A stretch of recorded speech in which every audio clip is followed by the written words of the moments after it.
All right, guys, it's our chapter 4.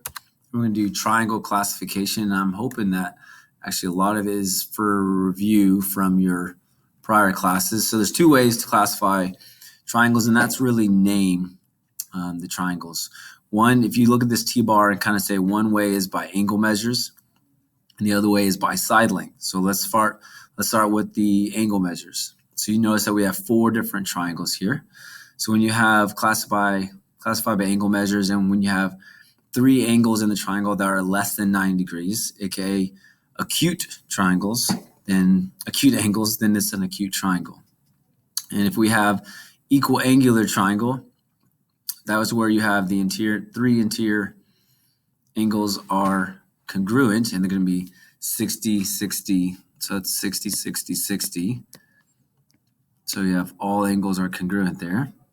You'll notice that, again, it is acute, but it's specific in that there have to be 60 degrees. Right triangle, you have one interior angle that's 90 degrees. Obtuse triangle, you have one interior angle that's greater than 90, and that would be obtuse. The other way you can classify triangles is by side length. So you have these here, and so we have the equilateral triangle. You notice that it has 3 congruent sides. Make sure by now that you notice that these are congruent marks, these little dash marks, tick marks.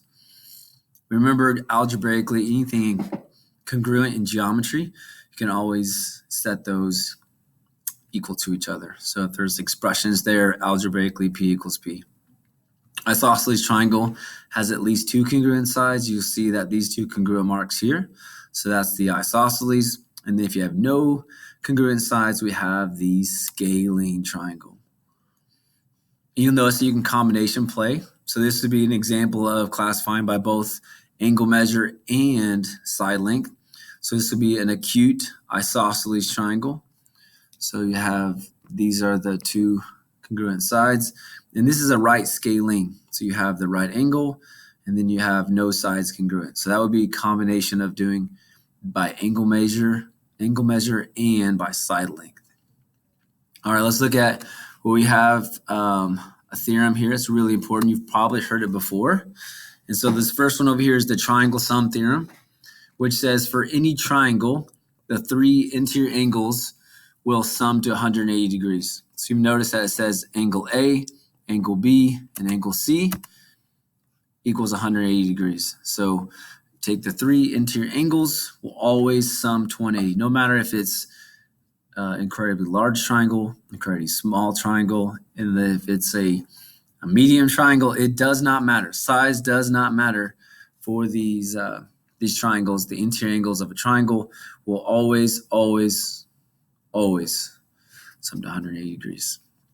The next one is called the exterior angle of a triangle. And so we have this theorem that says the 2 remote interior angles. So for example, if we're trying to find angle D, the 2 remote angles would be, so the remote angles are the 2 interior angles that are farthest away. If we add those together, so angle B plus angle C, it'll equal this exterior angle D.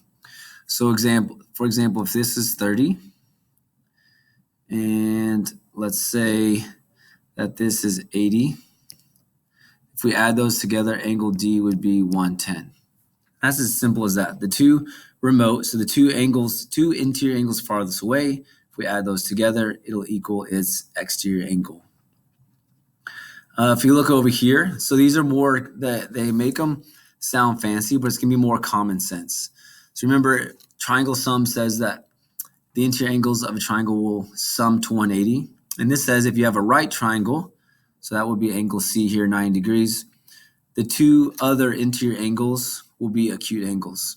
And that mathematically has to be, because if we have 180, and you already used up 90 with angle C, there's only 90 left. So that makes angle A plus angle B have to equal, when they sum, equal 90. So that makes them have to be acute. So that is one. The other one is that if you have an equal angular triangle, that angle A, angle B, and angle C will all be 60 degrees. Because if you take the 180, the sum, divided by three interior congruent angles, they all have to be 60. So again, that's just more mathematically just proves that, correct?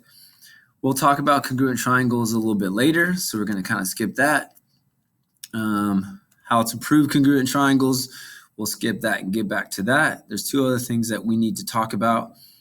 The first one is going to be where you have an equilateral triangle, kind of the equilateral triangle theorem, which says that if you have an equilateral triangle, it's also going to be equal angular. If it's equal angular, it also will be equilateral. Mathematically, this is how they'll test you. Remember, the sides are congruent, so that means you can set P equals P. So for example, if they give you a 2x here, and then this is 2x, let's just say it's 2x, well, I don't know why I shouldn't have chose 2. Let's just say it's 4x minus 2. Then you would just set these two expressions equal to each other and you can solve for x. So that's how usually they'll test you. The other thing is they'll test you is the interior angles will always equal 60 degrees. So for example, I'm going to zoom in here. So for example, if A was 2x plus 6, you would take 60, because you know angle A is 60, equals 2x plus 6, and then you could solve for x. So that's another way they'll kind of test you with that concept. So those are two TQs that come away from that equilateral triangle.